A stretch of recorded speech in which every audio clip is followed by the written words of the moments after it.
Portugal নামটা শুনেই অনেকের মাথায় প্রথমে যে নামটি আসে তিনি হলেন ক্রিস্টিয়ানো রোনালদো, যিনি ফুটবল ইতিহাসে একজন কিংবদন্তি প্লেয়ার। কিন্তু যদি বলি রোনালদোর জন্মের বহু শতাব্দী আগেই এই ছোট্ট দেশটি পৃথিবীর ইতিহাসে নিজের নাম লিখে ফেলেছিল। ইউরোপের মানচিত্রে দেশটি ছোট দেখালেও ইতিহাসের পাতায় পর্তুগাল মোটেও ছোট নয়, বরং এমন কিছু রেকর্ড আছে এই দেশের দখলে যা শুনলে অনেকেই অবাক হয়ে যান। আজ পৃথিবীতে 25 কোটিরও বেশি মানুষ পর্তুগিজ ভাষায় কথা বলে, কিন্তু তাদের বেশিরভাগই পর্তুগালে বাস করে না। একটি ছোট্ট ইউরোপীয় দেশের ভাষা কিভাবে পৃথিবীর এত বড় অংশে ছড়িয়ে গেল সেটাই পর্তুগালের সবচেয়ে অবিশ্বাস্য গল্পগুলোর একটি। পর্তুগালকে ইউরোপের সবচেয়ে পুরনো এবং স্থিতিশীল রাষ্ট্রগুলোর একটি বলা হয়। আজ থেকে প্রায় 800 বছর আগেও এর সীমান্ত অনেকটা এমনই ছিল। পৃথিবীর বহু দেশও তখনও বর্তমান রূপ পায়নি, কিন্তু পর্তুগাল তখনই একটি স্বতন্ত্র রাষ্ট্র হিসেবে পরিচিত ছিল। তবে শুধু ইতিহাস নয়, জ্ঞান ও শিক্ষার ক্ষেত্রেও দেশটির আলাদা পরিচয় রয়েছে, কারণ ইউরোপের অন্যতম প্রাচীন বিশ্ববিদ্যালয় রয়েছে এখানেই, কোইম্ব্রা বিশ্ববিদ্যালয়, যার যাত্রা শুরু হয়েছিল 1290 সালে। আজও বিশ্বের বিভিন্ন দেশ থেকে শিক্ষার্থীরা সেখানে পড়তে আসে। কিন্তু মজার ব্যাপার হলো পর্তুগালের মানুষ পড়ার পাশাপাশি বইও ভীষণ ভালোবাসে। এতটাই ভালোবাসে যে বিশ্বের সবচেয়ে পুরনো সচল বইয়ের দোকানও রয়েছে এই দেশেই। লিসবনের লিব্রারিয়া বার্ট্র্যান্ড 1732 সালে শুরু করা এই দোকানটি আজও চালু রয়েছে। প্রায় 300 বছর আগে যে দোকানে মানুষ বই কিনত, আজও সেই একই দোকান থেকে মানুষ বই কিনে বের হচ্ছে। তবে এই গল্পের পেছনেও রয়েছে একটি নাটকীয় ঘটনা। 1755 সালে লিপসনে একটি ভয়াবহ ভূমিকম্প আঘাত হানে, তারপর আসে সুনামি, এরপর আগুন। মাত্র কয়েক ঘন্টার মধ্যে ইউরোপের অন্যতম সমৃদ্ধ শহর ধ্বংসস্তূপে পরিণত হয়। অনেক ভবন মাটির সঙ্গে মিশে যায়, হাজার হাজার মানুষের জীবন শেষ হয়ে যায়।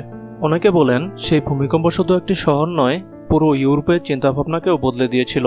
কিন্তু পর্তুগালের বিস্ময় এখানেই শেষ নয়, কারণ ছোট্ট এই দেশটিতে রয়েছে ইউরোপের দীর্ঘতম সেতুগুলোর একটি, ভাস্কো দা গামা সেতু। প্রায় 17 কিলোমিটার দীর্ঘ এই সেতু দূর থেকে দেখলে মনে হয় যেন সমুদ্রের উপর দিয়ে দিগন্ত পর্যন্ত চলে গেছে।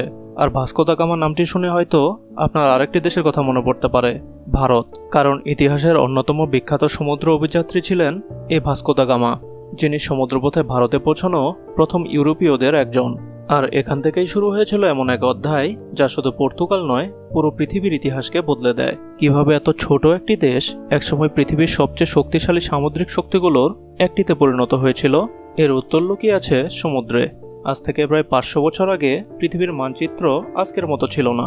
তখন আফ্রিকা, এশিয়া কিংবা আমেরিকার অনেক অংশ সম্পর্কে ইউরোপের মানুষের জ্ঞান খুবই সীমিত ছিল।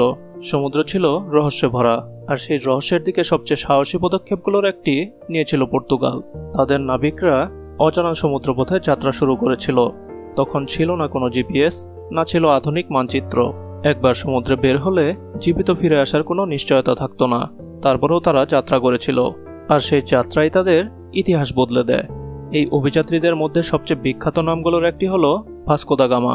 1498 সালে তিনি সমুদ্রপথে ভারতে পৌঁছান। আজকের দিনে বিষয়টি সাধারণ মনে হতে পারে, কিন্তু সেই সময় এটি ছিল পৃথিবীর অন্যতম বড় আবিষ্কার, কারণ এর মাধ্যমে ইউরোপ ও এশিয়ার মধ্যে নতুন বাণিজ্য পথ তৈরি হয়, আর পর্তুগাল হয়ে ওঠে বিশ্বের অন্যতম ধনী শক্তি। ধীরে ধীরে তাদের জাহাজ আফ্রিকা, দক্ষিণ আমেরিকা এবং এশিয়ার বিভিন্ন অঞ্চলে পৌঁছে যায়। আজ এ কারণেই আজও পৃথিবীর নানা দেশে পর্তুগালের ছাপ দেখা যায়। সবচেয়ে বড় উদাহরণটি হলো ব্রাজিল। আজ ব্রাজিলে 20 কোটিরও বেশি মানুষ পর্তুগিজ ভাষায় কথা বলে। অর্থাৎ পৃথিবীর সবচেয়ে বড় পর্তুগিজ ভাষাভাষী দেশ আসলে পর্তুগাল নয়, ব্রাজিল। একটি দেশের জনসংখ্যা মাত্র 1 কোটির কিছু বেশি, কিন্তু তার ভাষায় কথা বলে 25 কোটিরও বেশি মানুষ। এটাই পর্তুগালের বৈশ্বিক প্রভাব। তবে শুধু ভাষা নয়, খাবারের জগতেও পর্তুগালের পরিচয় রয়েছে। আপনি যদি কখনো পর্তুগাল যান, তাহলে একটি খাবারের নাম বারবার শুনবেন, পাস্তেল দে নাতা। দেখতে ছোট্ট একটি কাস্টার্ড টার্ট, কিন্তু জনপ্রিয়তায় এটি বিশ্বের অন্যতম বিখ্যাত ডেজার্ট। অনেক পর্যটকই বলেন পর্তুগালে গিয়ে এই খাবার না খেলে ভ্রমণে যেন অসম্পূর্ণ থেকে যায়। কিন্তু পর্তুগালের সবচেয়ে মিষ্টির গল্পের পর এবার আসি সবচেয়ে ভয়ঙ্কর গল্পে। কারণ আটলান্টিক মহাসাগরের তীরে অবস্থিত ছোট্ট একটি শহর রয়েছে যার নাম নাজারে। প্রথম দেখায় একে সাধারণ সমুদ্রবর্তী শহর মনে হবে, কিন্তু শীতকালে এখানে এমন কিছু ঘটে যা পৃথিবীর খুব কম জায়গায় দেখা যায়। সমুদ্রের ঢেউ, কিন্তু সাধারণ ঢেউ নয়। কখনো কখনো এই ঢেউ 10 তলা ভবনের সমান উঁচু হয়ে যায়। দূর থেকে দেখলে মনে হয় যেন পানের তৈরি একটি পাহাড় তীরের দিকে ধেয়ে আসছে। এ কারণে বিশ্বের সেরা সার্ফাররা এখানে আসে নিজেদের সাহস পরীক্ষা করতে। আর হাজার হাজার পর্যটক শুধু এই বিশাল ঢেউ দেখার জন্য নাজারেতে ভিড় জমায়। মজার ব্যাপার হলো একই দেশে আপনি শত শত বছরের ইতিহাস দেখতে পাবেন, অন্যদিকে পৃথিবীর সবচেয়ে আধুনিক অবকাঠামোর কিছু উদাহরণও দেখতে পাবেন। এখানকার মানুষ, সংস্কৃতি এবং জীবনযাত্রা অনেককে অবাক করে, কারণ ইউরোপের অনেক উন্নত দেশগুলোর মতো পর্তুগালও আধুনিক, কিন্তু ঠিক একই সঙ্গে এটি নিজের শত শত বছরের ঐতিহ্যও ধরে রেখেছে। আপনি যদি পর্তুগালের কোনো শহরে হাঁটেন, তাহলে একদিকে দেখতে পাবেন আধুনিক ট্রাম, মেট্রো আর প্রযুক্তি, অন্যদিকে কয়েকশো বছর পুরনো রাস্তা, ভবন এবং ঐতিহাসিক স্থাপনা। মনে হবে যেন পুরনো আর নতুন পৃথিবী পাশাপাশি বসবাস করছে। আর এখানকার মানুষদের একটি বিষয় খুব বিখ্যাত, তারা আড্ডা দিতে ভালোবাসে, বিশেষ করে কফি নিয়ে। পর্তুগালে কফি শুধু একটি পানীয় নয়, এটি অনেকটা সামাজিক সংস্কৃতির অংশ। অনেক মানুষ দিনের মধ্যে কয়েকবার ছোট ছোট ক্যাফেতে যান, বন্ধুদের সঙ্গে গল্প করেন, কফি পান করেন, আবার নিজের কাজে ফিরে যান। এ কারণেই অনেকে পর্তুগালকে ইউরোপের অন্যতম প্রাণবন্ত দেশ বলে থাকেন। তবে শুধু সংস্কৃতি নয়, নিরাপত্তার কারণেও দেশটি বিশ্বের নজর কেড়েছে। বর্তমানে পর্তুগালকে বিশ্বের অন্যতম নিরাপদ দেশ হিসেবে ধরা হয়। প্রতি বছর হাজার হাজার মানুষ এখানে ঘুরতে আসে, আবার অনেক বিদেশি স্থায়ীভাবে বসবাসের জন্য পর্তুগালকে বেছে নেন, কারণ তুলনামূলক শান্ত পরিবেশ, সুন্দর আবহাওয়া এবং জীবনযাত্রার মান অনেকের কাছে আকর্ষণীয়। আর এই বিদেশিদের মধ্যে রয়েছেন বাংলাদেশিরাও। হয়তো সংখ্যাটা খুব বেশি নয়, কিন্তু লিসবন সহ বিভিন্ন শহরে ধীরে ধীরে বাংলাদেশি কমিউনিটি গড়ে উঠেছে। কেউ ব্যবসা করছেন, কেউ চাকরি করছেন, আবার কেউ পড়াশোনার জন্য এসেছেন। মজার বিষয় হলো, পর্তুগালের অনেক মানুষ ভারত, বাংলাদেশ কিংবা দক্ষিণ এশিয়ার সংস্কৃতি সম্পর্কে আগ্রহী, ফলে নতুন পরিবেশে মানিয়ে নেওয়া অনেকের জন্য তুলনামূলক সহজ হয়। তবে পর্তুগালের সবচেয়ে বড় পরিচয় এখনও একজন মানুষকে ঘিরে, ক্রিশ্চিয়ানো রোনালদো। বর্তমান ফুটবল ইতিহাসে যিনি দ্বিতীয় বিশ্বসেরা প্লেয়ার। ফুটবল সম্পর্কে খুব বেশি জানেন না এমন মানুষ হয়তো এই নামটি শুনেছেন, কারণ তিনি শুধু একজন ফুটবলার নন, তিনি একটি বৈশ্বিক ব্র্যান্ড। তিনি জন্মেছেন পর্তুগালের মাদেইরা দ্বীপে। রোনালদোর জনপ্রিয়তা এতটাই বেশি যে সেখানে তার নামে একটি আন্তর্জাতিক বিমানবন্দর রয়েছে, আছে তার নিজস্ব জাদুঘরও। পৃথিবীতে খুব কম মানুষই জীবিত অবস্থায় এমন সম্মান পেয়েছেন। তবে রোনালদো একা নন, তিনি আসলে এমন একটি দেশের প্রতিনিধি যে দেশটি বারবার প্রমাণ করেছে বড় হওয়ার জন্য সবসময় বিশাল আকারের দরকার হয় না, ছোট হয়েও পৃথিবীতে বড় প্রভাব ফেলা যায়। আর পর্তুগাল তার অন্যতম উদাহরণ। পর্তুগালের বেশিরভাগ মানুষ খ্রিস্টান, বিশেষ করে ক্যাথলিক ঐতিহ্যের সঙ্গে যুক্ত। তবে দেশটি ধর্মীয় স্বাধীনতাকে গুরুত্ব দেয়, তাই সেখানে মুসলিম, হিন্দু, ইহুদি এবং অন্যান্য ধর্মের মানুষও নিজেদের বিশ্বাস অনুযায়ী জীবনযাপন করতে পারে। লিসবন, পোর্তো সহ বড় শহরগুলোতে মসজিদ রয়েছে, মুসলিম কমিটিও আছে। রমজান, ঈদ বা জুমার নামাজ পালন করা সাধারণত বড় কোনো সমস্যা নয়। তবে এটা মনে রাখতে হবে, পর্তুগাল মুসলিম সংখ্যাগরিষ্ঠ দেশ নয়, তাই ইসলামী পরিবেশ বাংলাদেশের মতো সর্বত্র পাওয়া যাবে না। পর্তুগালের নারীদের জীবনধারা, এখানে একটি বিষয় সৎভাবে বলা দরকার, পর্তুগালের সমাজ বাংলাদেশের তুলনায় অনেক বেশি উদার। মেয়েরা স্বাধীনভাবে পড়াশোনা করে, চাকরি করে, ব্যবসা করে, একা ভ্রমণ করে এবং নিজেদের সিদ্ধান্ত নিজেরা নেয়। বাংলাদেশের মতো পরিবার ও সমাজের নিয়ম এখানে অনেক কম প্রভাব ফেলে, তাই যারা ইউরোপীয় সংস্কৃতির সঙ্গে পরিচিত নয় তাদের কাছে জীবনটা একটি ভিন্ন ধরনের মনে হতে পারে। তবে ইন্টারনেটে অনেক সময় ইউরোপীয় দেশগুলো সম্পর্কে অতিরঞ্জিত ধারণা ছড়ানো হয়।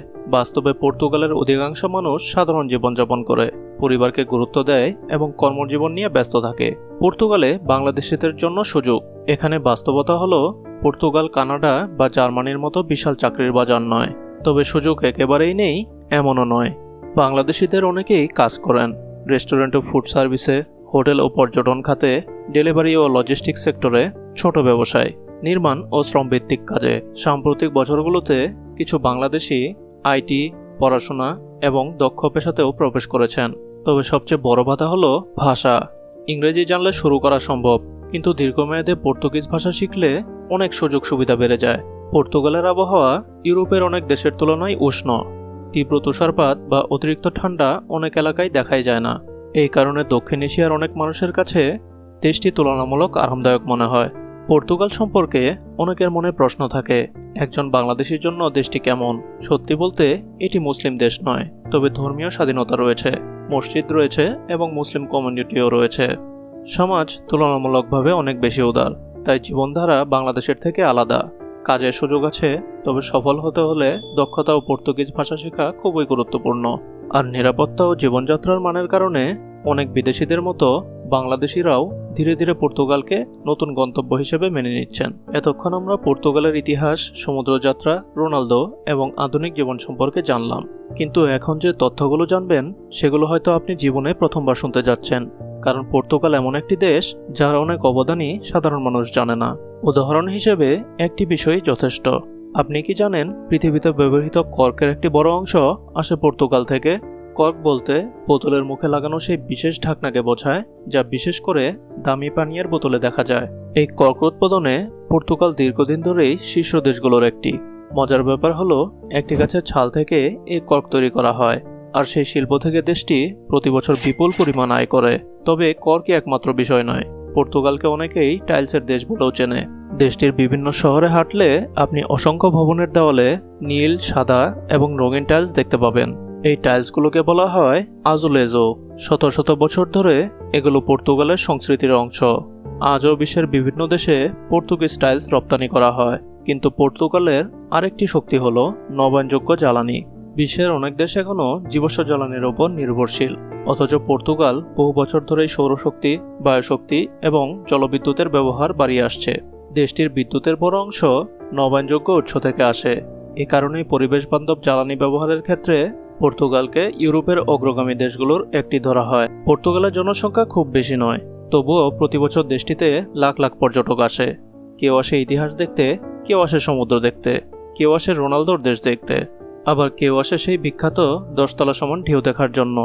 কারণ পর্তুগাল এমন একটি দেশ যেখানে একই সঙ্গে ইতিহাস, প্রকৃতি, আধুনিকতা এবং সংস্কৃতি একসাথে পাওয়া যায়। আর হয়তো এ কারণেই ইউরোপের অনেক দেশের তুলনায় ছোট হওয়া সত্ত্বেও পর্তুগালের পরিচিতি অনেক বড়।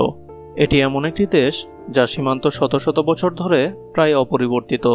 যে দেশ বিশ্বের অন্যতম পুরনো রাষ্ট্র, যার ভাষায় কথা বলে 25 কোটিরও বেশি মানুষ, যেখানে রয়েছে বিশ্বের সবচেয়ে পুরনো সচল বইয়ের দোকান, যেখানে আছে ইউরোপের অন্যতম দীর্ঘ সেতু, যেখানে জন্ম নিয়েছেন ক্রিস্টিয়ানো রোনালদোর মতো একজন কিংবদন্তি, আর যার নাবিকরা একসময় পৃথিবীর মানচিত্রই বদলে দিয়েছিল। তাই পর্তুগালকে শুধু একটি ইউরোপীয় দেশ হিসেবে দেখলে ভুল হবে, কারণ এটি এমন একটি দেশ যার প্রভাব তার আকারের চেয়ে অনেক বড়। একসময় এই দেশের জাহাজ সমুদ্র পাড়ি দিয়ে নতুন নতুন পথ খুঁজে বের করেছিল, আর সেই পথের স্মৃতি ছড়িয়ে আছে পৃথিবীর নানা প্রান্তে।